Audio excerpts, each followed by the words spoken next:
सत्संगत जी प्यार से कहना धान अलंकार जी। हल्दी घाटा के इस प्रांगण में ये सत्संग का आनंद सभी जो ले रहे हैं और ये एक सीमित कुछ घंटों का आनंद नहीं है। ये तो ऐसे शब्द जो भी आज श्रवण किए या संतों ने हमेशा से जो समझाए वो जीवन को सुधारने के शब्द, एक सिर्फ कान तक ही सीमित वो आवाज नहीं, वो मन में बिठा के जीवन को परिवर्तन करने के लिए। और जिन्होंने भी किसी भी युग में इस आवाज को सुना, संतों की वाणी को सुना, उन्होंने उसी समय जीते जी अपने जीवन को पूरी तरह से जिया और मोक्ष और मुक्ति के भी हकदार बने। तो ये जीवन में ये समय में तो चलते ही रहना है और ये जीवन में हमें क्या करना है वो एक चुनाव हमारा। किस तरह अगर हम संसार में किसी से पूछेंगे कि एक सफल जीवन की परिभाषा आपके हिसाब से क्या है, तो कोई ये कह देगा कि कोई पढ़ाई लिखाई करके उपलब्धि, कोई कह देगा कि कोई ऊंचे पद पर रहना, कोई धन दौलत को एक सफलता जीवन की उससे जोड़ेगा। तो ऐसे अनेक परिभाषाएं इस संसार में इंसान दे देता है कि एक जीवन सफल उसका है जिसके पास ये चीज हासिल है। पर किसी भी युग में संतों से जब सुना कि सफल जीवन की परिभाषा क्या है, तो संतों ने यही समझाया कि इस जीवन में आने का जो उद्देश्य, ये भाव मन का कहाँ से आए हैं, कहाँ जाना है, ये परमात्मा की प्राप्ति, इस परमात्मा की हो जाना, इस परमात्मा में एकमिक हो जाना, इस परमात्मा के एहसास में रहना, ये ब्रह्म ज्ञान द्वारा जीवन को सफल कर लेना ही असल में सफलता है। चाहे इस परमात्मा में रहने के लिए जो व्यवस्था करी है, चाहे वो महल रूप, चाहे झोपड़ी रूप, चाहे किसी तरह का भी कल्चर एक रहना, किसी तरह का भी खाना पीना, तो ये सब मुबारक है। जीते जी जिम्मेवारियां भी निभाना मुबारक है। एक भक्ति करनी है तो जिम्मेवारियों को सांसारिक रूप, सामाजिक रूप, ये सेवा भाव तभी आएगा सबके प्रति जब अपनत्व का भाव होगा। तो ऐसे तो जीना है एक अपने कर्तव्यों को पूरे करते करते। पर हर संत ने समझाया कि इस दुनिया में रहना है, पर इस दुनिया में इस तरह खचित नहीं होना कि इस परमात्मा के प्रति ही ध्यान न जाए। ये स्पिरिचुअल एस्पेक्ट जीवन का, इसमें पीछे रह जाए और ये भौतिक जीवन को ही आगे बढ़ाते रहें। तो चीजों का इस्तेमाल करते हुए, सदुपयोग करते हुए जीवन जीना है और अंदर से सिर्फ इस आध्यात्मिक जीवन को ही एक ज्यादा पुश देना है। इसके प्रति, इस निराकार परमात्मा, इसको जानकर फिर इसी की भक्ति में, इस प्रेम में चूर होके जीवन को जीना है। तो कैसे संतों ने जब समझाया कि सफल जीवन ये एक तब है जब आध्यात्मिक रूप से पूर्ण हो, एक महल माड़ियां, गाड़ी, उपलब्धियां, पढ़ाई लिखाई इत्यादि सब मुबारक है, पर वो तभी सही मायने में मुबारक है जब हर पल में इस परमात्मा को भी शामिल किया गया। वरना तो एक दौड़ भाग ही लगी रहती है। आज कुछ ये चाहिए, कल कुछ और चाहिए, आज ये जो मिल गया, कल फिर प्रार्थना कि इसको बदल दिया जाए। इस तरह नहीं हो जीवन। एक उपलब्धि है तो इतने सालों से उसी उपलब्धि में है, कोई प्रमोशन नहीं हो रहा। एक उस तरह की इच्छाएं चाहे छोटी सी हो, वो एक बच्चे के अंदर भी हो सकती है और किसी वृद्ध के अंदर भी वो इच्छाओं ने तो अपना काम करते जाना है। तो यहाँ पे आध्यात्मिक रूप जब साथ होता है जीवन में तो समझ आता है कि इच्छाएं मन में आ रही हैं तो अगर पूरी हो रही है उसमें भी हमारी भलाई है, और अगर मन मुताबिक कुछ हो नहीं रहा, इस परमात्मा ने कुछ और चाहा है तो भी एक इसमें भी भलाई है। तो कोई संकीर्णताओं में कोई छोटी छोटी चीजों को पकड़ के भक्त नहीं बैठते। भक्त भी इस परमात्मा की तरह विशाल होते हैं, अपने मनों को विशाल कर लेते हैं कि ये जीवन में इस तरह छोटी बातों में उलझना नहीं है, ये नफरतों के कारण नहीं बनाने। जीवन में सिर्फ एक बहते जाना है इस परमात्मा की रजा में, इस निराकार की रजा में, हर पल में शुक्राना भाव लेकर ये जीवन को जीते जाते हैं। और हर समय यही सिखाया है भक्तों ने कि ये समाज में, घर परिवार में, गृहस्थ में रहकर ही भक्ति को करना है। एक अपने मन के जो भी बायसनेस बनाए हैं, कोई भी कार्य से हमने खुद को श्रेष्ठ, दूसरे को नीचा बना लिया है, तो ये एक हमारा ही भुलेखा है, क्योंकि सभी में परमात्मा विराजित है, एक बराबर हैं सभी। तो एक हमने स्वयं किसी को ऊंचा घोषित कर दिया, किसी को नीचा, क्योंकि वो कहीं और जन्मे हैं, कहीं और का खाना खाते हैं। तो ऐसा जीवन अगर हम ऐसी सोच रख रहे हैं तो नुकसान हमारा ही है, क्योंकि सभी श्रेष्ठ है, सभी में परमात्मा है, और जिस घट में भी परमात्मा है वो नीचा हो ही नहीं सकता। परमात्मा तो कण कण में है, पूरे ब्रह्मांड में है, इस संसार के एक कण कण में है।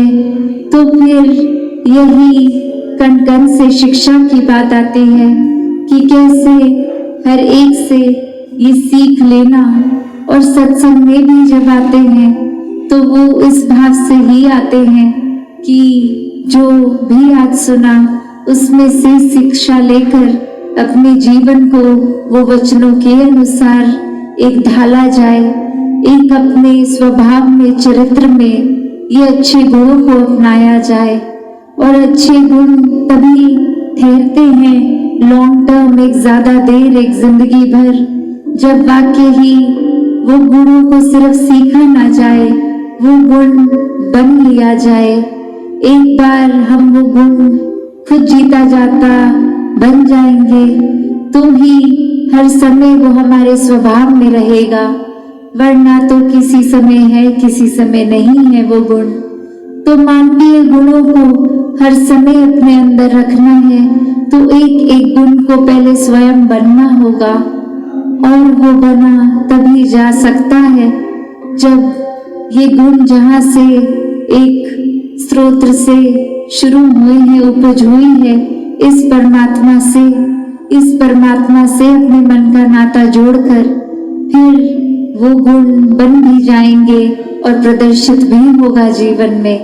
इस परमात्मा से ये मन का नाता जोड़ना बहुत ही जरूरी है। और कैसे फिर वो मन का नाता सिर्फ कुछ समय का नहीं, हर समय का एक अस्थिर जो जीवन है, एक डगमग स्थितियां हैं, उसमें भी कैसे स्थिर रहना है। तो बात वही, जिसने भी इस परमात्मा को सही मायने में अपने जीवन में, अपने हर एक पल में डाला है, उन्होंने अपना जीवन बहुत ही सहज भी कर लिया है, स्थिर भी कर लिया है। अब कोई भी परिस्थिति मन को डराती नहीं है। एक परिस्थिति कोई खुशी देती है तो कोई दुख, तो ये याद रहता है कि दोनों ही परिस्थितियों में परमात्मा उसी तरह पूर्णता से पूरा पक्का विराजित है। और फिर मन दुख नहीं झेलता, एक ये मान लेता है कि कुछ देर के लिए अच्छी घड़ियां भी आई हैं, दुख की भी आएंगी। एक भागना नहीं है परिस्थितियों से, हर एक परिस्थिति में प्रभु परमात्मा का प्रसाद ही वो परिस्थिति है, उसको उस तरह ही जीना है। तो भक्तों ने एक भागने को जीवन के साथ लिंक नहीं किया, एक भाग लेने को किया है कि शामिल होना है, हर मौके में अपने जीवन को पूरी तरह से जीना है। और पूरी तरह से तभी जी पाएंगे जब ये परमात्मा भी उस पल में शामिल हो। दूसरों के जीवन के लिए भी वरदान बन पाएंगे जब उनके सुख दुख में एक मन में समर्पित भाव परमात्मा की ओर लिए ये सेवा भाव को रखेंगे, तो ही एक दूसरों के जीवन के लिए भी एक समर्पित जीवन जीकर उनके जीवन में भी अपना पॉजिटिव एक योगदान देते हुए उनके जीवन में भी खुशियां ला पाएंगे। तो ऐसा ही जीवन हर कोई जीता जाए। ये भक्ति हर कोई एक असल में जो भक्ति का भाव है वो गुण है, उसको अपना कर करे, कोई छुपे हुए लालच से, कोई डर से नहीं, सिर्फ प्यार ही प्यार इस परमात्मा के प्रति और परमात्मा की बनाई इस सृष्टि, ये हर एक के लिए, इंसानों के लिए एक बिना जाति पाति के दायरे में फंसे सिर्फ और सिर्फ एक हर दिशा में प्यार पहुंचाते रहें। ये ना सोचे कौन अपना है, कौन बेगाना है, कौन हमारे कल्चर का है, कौन अलग तरह से रहते हैं। बस ये प्यार बन के हर एक तक प्यार पहुंचाएं, हर पल में इस निराकार को याद रखें, तभी जीवन वाकई ही सफल जीवन है। वरना तो फिर उसी तरह दुनियावी परिभाषा तक ही जो उपलब्धि आज है कल ना हो, तो फिर उसको एक सफल जीवन नहीं मानता इंसान। तो हर समय ये सफलता में रहना है, इस परमात्मा का सहारा लेकर हर पल बिताना है। जैसे एक कहानी में भी एक इंसान अपने परिवार के साथ किश्ती में एक नदी के एक पार से दूसरे पार जा रहा, और वहीं तूफान आने पर ये किश्ती अब जोर से हिलती है, और वहीं वो इंसान को उसके घर वाले कहते हैं कि अभी शायद किश्ती पलट जाएगी, बहुत बेचैनी हो रही है, एक क्या ही हो रहा है, हम गिर जाएंगे, शायद पानी में डूब जाएंगे, यही अंत हो जाएगा। और वहीं उस इंसान के चेहरे पे कुछ भी एक ऐसी बेचैनी नहीं, वो अपने सुकून में उसी तरह मस्त, वही एक्सप्रेशन, वही बॉडी लैंग्वेज के कुछ जैसे स्मूथ पहले थी वो राइड, वो एक पानी जैसे पहले स्थिर, और अब तूफान आने पर भी वो चेहरा वैसे ही जैसे वो स्थिर पानी के वक्त था। और अब वो पत्नी पूछती है उससे कि ये इतना डामाडोल हो रही है किश्ती, और आप कैसे अभी भी इतने ही उसी तरह हो जैसे पहले थे, ये बेचैनी क्यों नहीं आपको सता रही। और फिर वो इंसान एक झटके में उस अपनी पत्नी को एक उसके नजदीक आके एक डराने की तरह एक कोई शार्प ऑब्जेक्ट होता है जो उसके गर्दन पे रख देता है, और पत्नी वैसी की वैसे ही रहती है, बिल्कुल घबराती नहीं है, बिल्कुल डरती नहीं है। और फिर वो इंसान पूछता है कि ये जो चाबुक था, ये धार वाला तलवार जैसा चाकू, ये आपकी गर्दन पे रख दिया तो आप डरे क्यों नहीं। तो वो पत्नी कहती है आपसे प्रेम ही इतना है, पूरा विश्वास है आप पे कि आप कभी भी मुझे नुकसान नहीं पहुंचाओगे। तो चाहे ये कितना भी तेज धार वाला ये तीखा चाकू था, ये चाहे गर्दन पे रखा भी तो पता था कुछ नुकसान नहीं होगा। और वो इंसान फिर अपनी बात समझाते हुए कि ये किश्ती चाहे स्थिर पानी पे चल रही है या अभी तूफान के वक्त डामाडोल हो रही है, यही तो प्यार इस परमात्मा से है कि कैसा भी ये पानी रखे, कैसी भी परिस्थिति रखे, मन इसके लगन में, इसके प्यार में है तो मन में स्थिरता ही रहेगी, परिस्थितियां डराएंगी नहीं, समय के मुताबिक दिल और सोच ख्याल नहीं बदलेगा। तो कैसा एक जो ये प्यार का जिक्र यहाँ कि ये प्यार में विश्वास भी है, सुकून भी है, पेशेंस भी है, और कैसे ये कायम दायम हर समय रहने वाला प्यार है। ये सिर्फ इस वजह से नहीं बदलेगा कि आज पानी स्थिर है और ये कश्ती में बैठे हमें तंग नहीं हो रहे हम, तो ये परमात्मा एक बहुत ही अच्छा है, इसके गुणगान भी हो रहे हैं।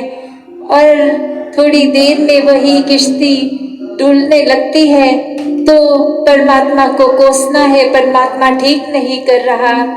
नहीं, भक्तों का तो एक नजरिया, एक माइंडसेट हर समय इस परमात्मा के प्यार में ही रहता है और यही परमात्मा का आसरा लेते हुए हर समय भक्त अपनी भक्ति करते हैं और वो भक्ति फिर किसी डर से नहीं जुड़ी होती।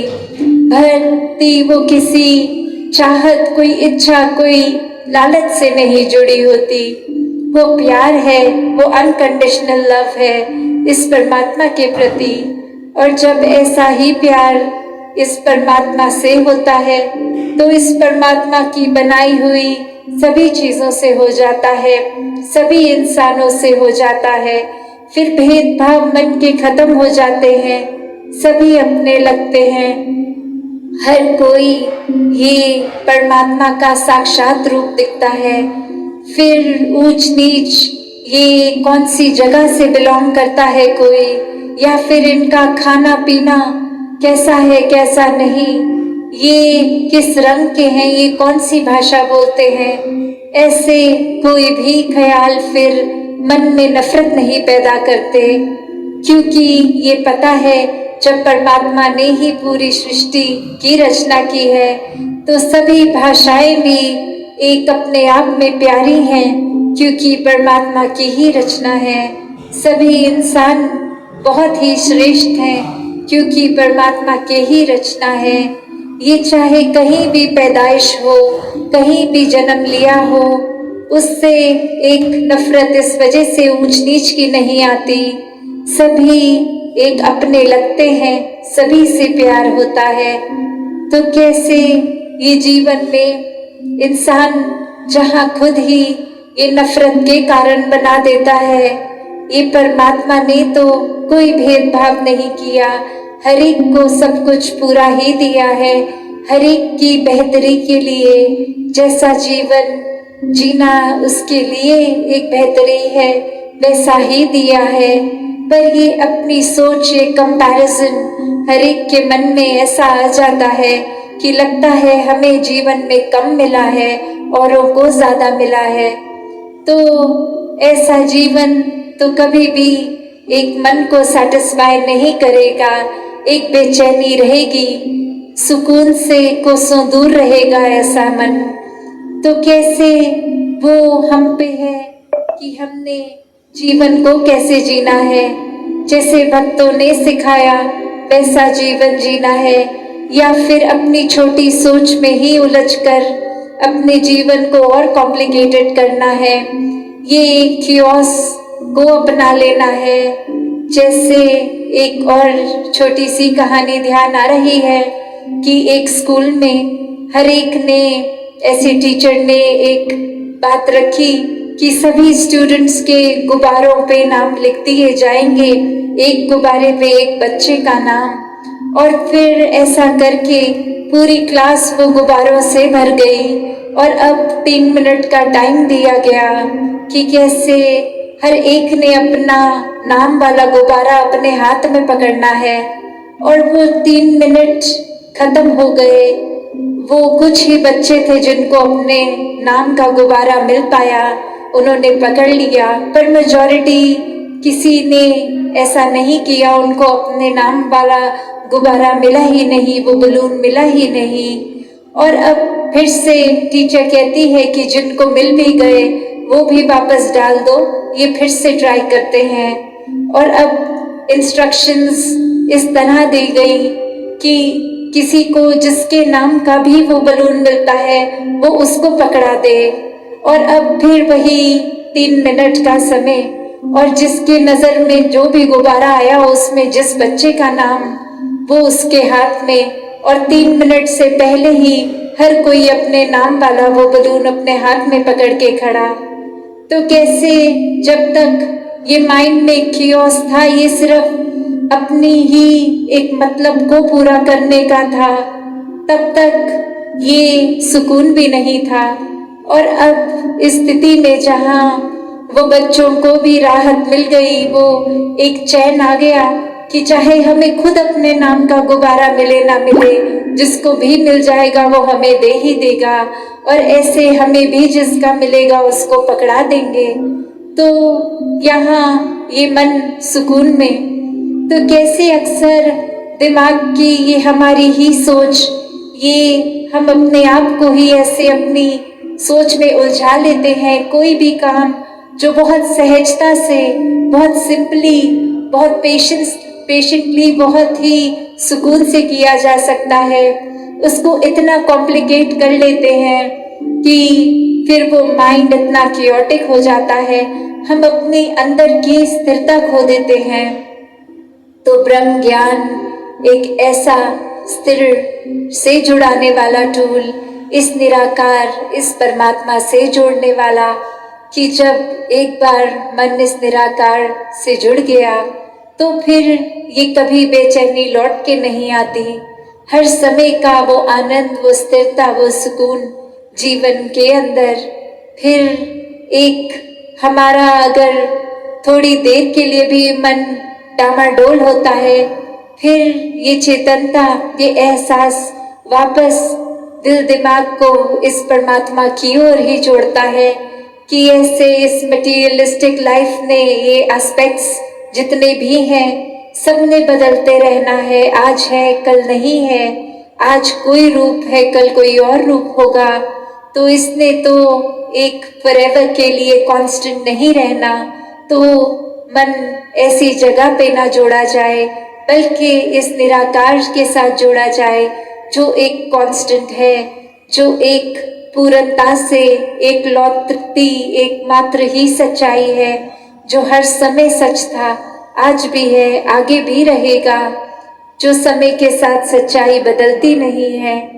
तो ये मटीरियलिस्टिक दुनिया मुबारक है, इसमें रहना भी है, इसमें वस्तुओं का उपयोग भी करना है, रिश्ते नातों को और गहरा करना है, हर एक के साथ एक एमिकेबली, एक बहुत ही तालमेल के साथ रहना भी है।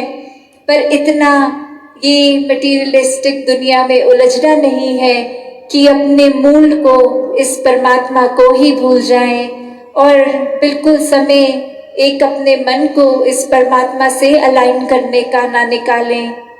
तो ऐसी ही शिक्षा कर्म रूप में और अपने वचनों द्वारा भक्त हर समय समझाते हैं कि जीवन में मन स्थिर कर लो तो सब कुछ मिल जाता है, सुकून मिल जाता है। और फिर ये समझ आ जाता है कि किसी भी चीज़ के पीछे एक हद तक दौड़ा जाए तो ही ठीक है, वरना वो एक एम तो उस वस्तु से, उस ड्रीम को पूरा करके सुख का है, पर वो जर्नी ही हम इतनी खराब कर लेते हैं, कितने खुद को स्ट्रेस देके, टेंशन देके। तो कैसे सहजता पूर्वक इस निराकार के ऊपर ही छोड़कर कि एक एफर्ट हमने किया, पर वो एंड रिजल्ट मिले ना मिले, उससे अपने मन का चैन नहीं जोड़ना। जब एक स्थिर परमात्मा के साथ मन जोड़ लिया तो फिर रिजल्ट कुछ भी हो, वो हमारे लिए सुकून ही है। तो ऐसा जीवन हर कोई जीता जाए, ये सेवा सुमिरन सत्संग से हर कोई जुड़ते हुए इस निराकार को हर समय के लिए मन में बसा के अपने जीवन को चलाएं। साथ संगत जी, धन निरंकार जी।